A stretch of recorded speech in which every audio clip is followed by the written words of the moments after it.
Welcome to Making the Rounds, a podcast by the American Medical Association.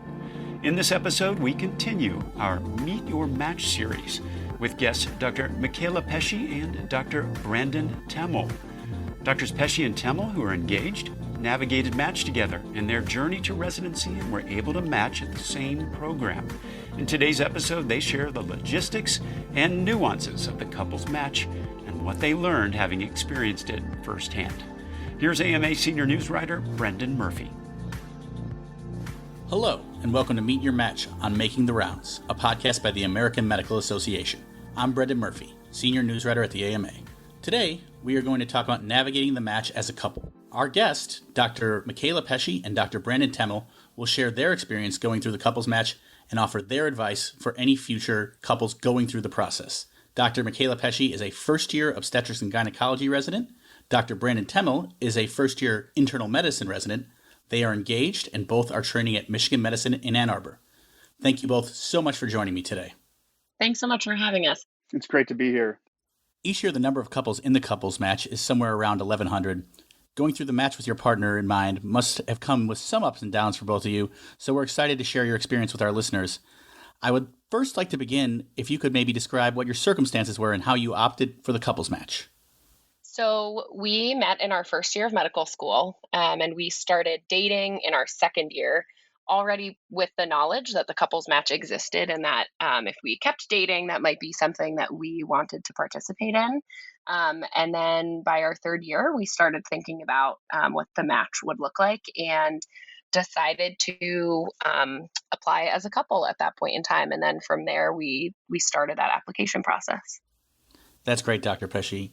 It's probably good for our listeners to have the background. Can you walk us through the mechanics of submitting a couples match rank order list? Do you submit separate rank order list? Is it a combined list? How does that work? So it's a combined list, and essentially we both enter it on our own, but they link once it enters the match. So I'll have my 1 through 10, she'll have her 1 through 10 in that scenario. And if we both wanted to put Michigan at 1, we would both put Michigan 1 on our respective lists. And then that basically gets added together in their algorithm.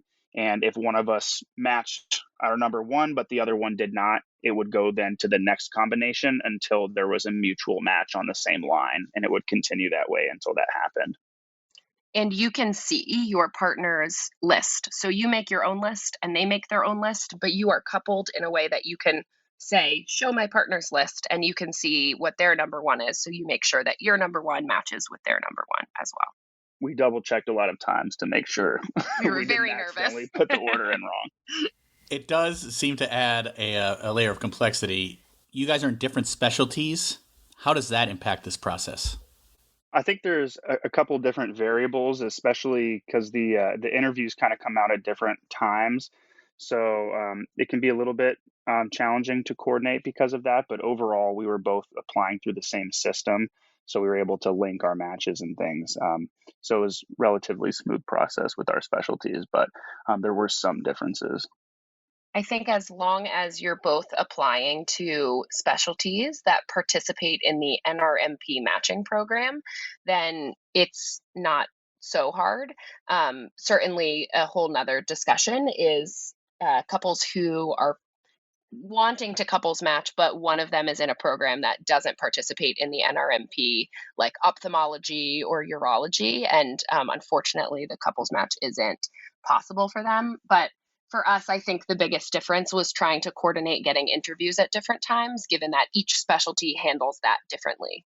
So, for example, OBGYN has now 1 interview release date and sometimes a couple trickling days thereafter that they offer interviews, but most programs offer interviews on 1 day, whereas internal medicine is more of a rolling interview offer process, and it can be really hard to coordinate getting interviews at the same institutions or in the same cities when one person is getting interviews just offered on 1 day and the other person is getting offers for interviews throughout the season, I think is the biggest challenge when it comes to different specialties. So you would say you might be prepared to travel at different times if travel is necessary. Would that be a key point here? I think that's definitely a big component, and used to be a really big player in the interview process before a lot of interviews were virtual. Our interviews were actually all virtual, and I think a lot of them still continue to be virtual. I think the biggest thing that it really impacted was us trying to actually receive interview offers at the same programs.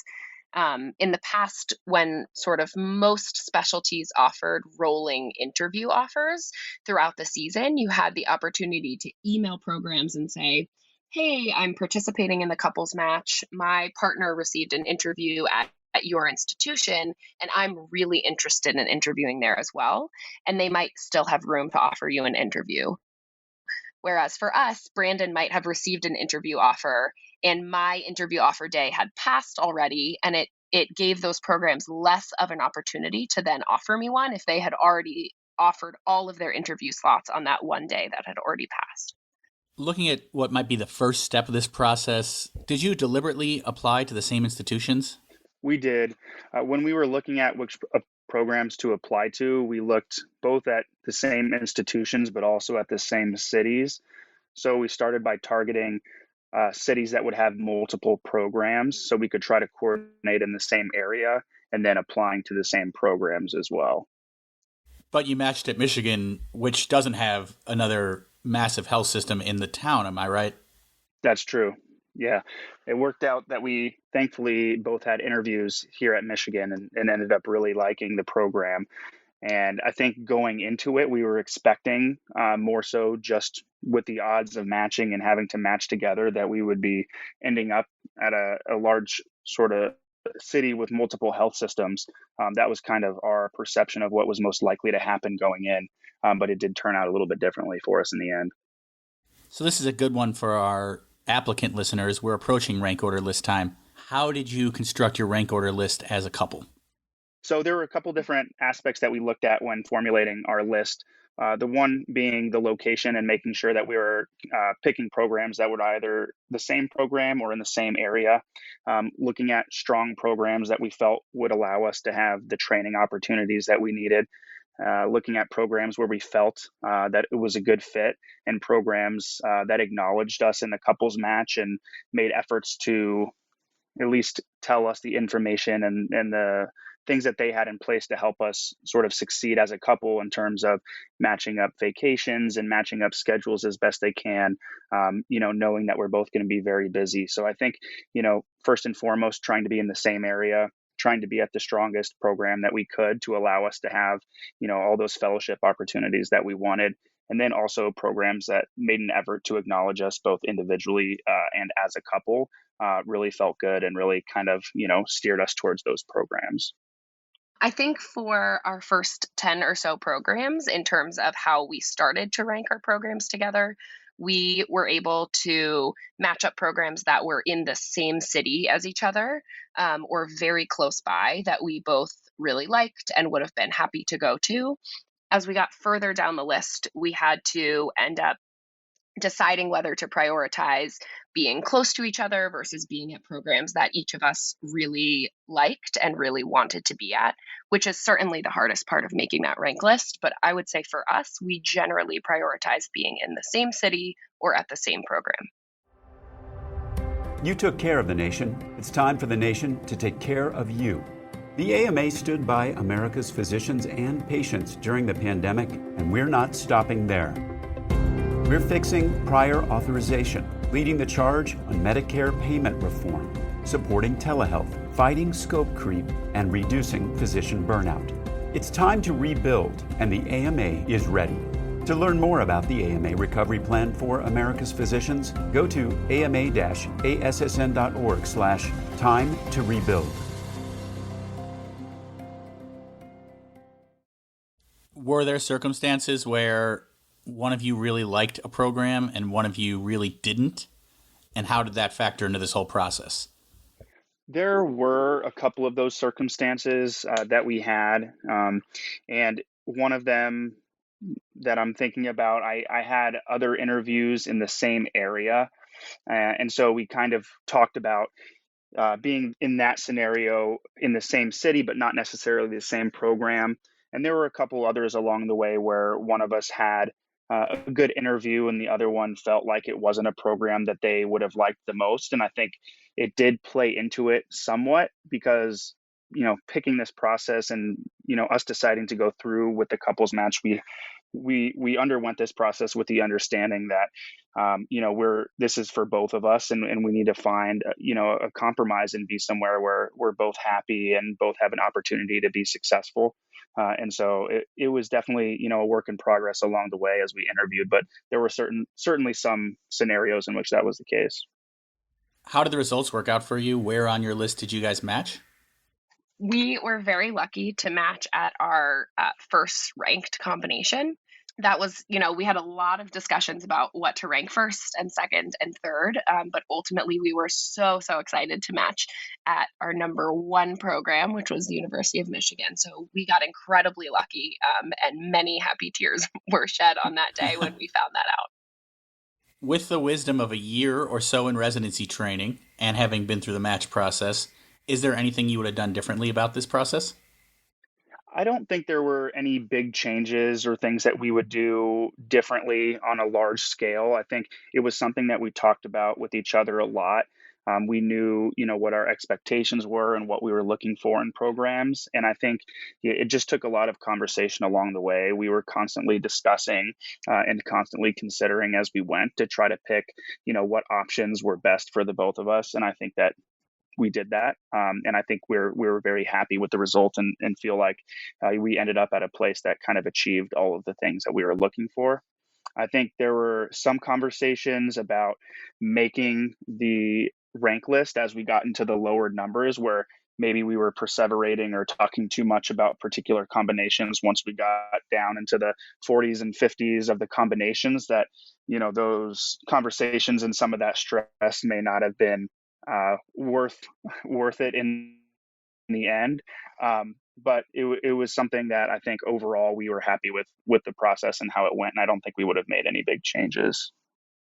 I think one thing that we felt like over time we could have maybe done a little bit sooner is we could have been a little bit less afraid to email program directors along the way and say, hey, I'm participating in the couples match. I haven't gotten an interview at your program yet, but my partner has, and I would really love that opportunity. I think there's no harm in doing that. And certainly, as a single person applying to the match, not in the couples match, you don't have a great deal of excuse to email a program director. I do think you have a lot of reason to do so when you're in a couple. And I think it's really important to take advantage of that. It doesn't always work, it's not always helpful. But I do think we had a few scenarios in which one or the other of us got an interview because we essentially asked for one and we made it clear that we really were interested in that program. So I would say that's something we wish we did sooner because at the end we had, some small benefits from that, but I think perhaps we could have benefited from that if we did it a little bit more in the beginning of the process. I agree. And I think it's always intimidating, especially to reach out to a program director at a program. But I think the thing that we think about is, we want to be at a program where we feel like our program director and the faculty there cares about that process. And I think those program directors or those programs that are receptive to that type of communication are the programs that are going to support you as a couple moving forward. So I think I agree. That's something we could have done a little bit more proactively or sooner in the process. That is an interesting divergence from the typical match process. You often hear to be a little reserved in reaching out to programs or follow their directives after the interview, but you guys were more proactive. You also mentioned, Dr. Temel, the stress of going through the couples match and considering the possibilities. I think it's important to point out that the match rate for couples, which is about 4 or 5% of applicants in a given match pool, is generally the same as it usually is for USMDs. In 2021, for instance, it was 95%, which is right around what the match was for USMDs. Considering all that, do you have any words of encouragement for students in the couples match? This might be kind of the stressful period of that whole process. I think in general, things have a way of working out. And, just like they have a way of tending to work out in the regular match, I think in the couples match, the same applies.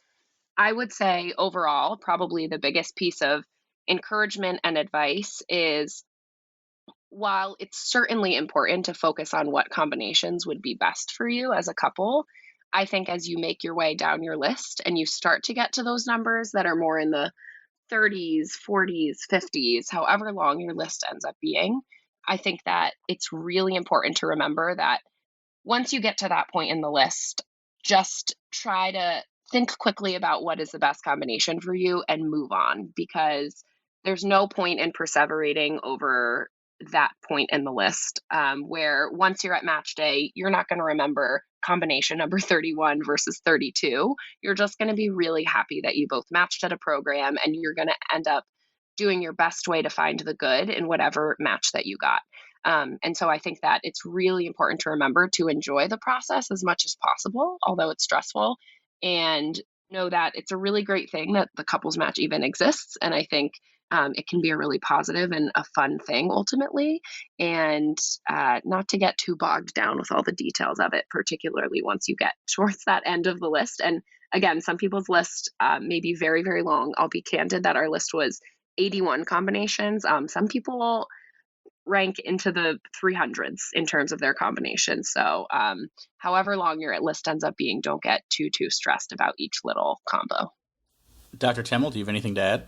No, I agree. I think, kind of what we referenced before, there's a lot of parts of the match sort of ranking list that we can perseverate about. But, like you said, the match numbers are good and they're reassuring. And in all likelihood, both people are going to match. Both people are going to be able to pursue the careers that they want to pursue.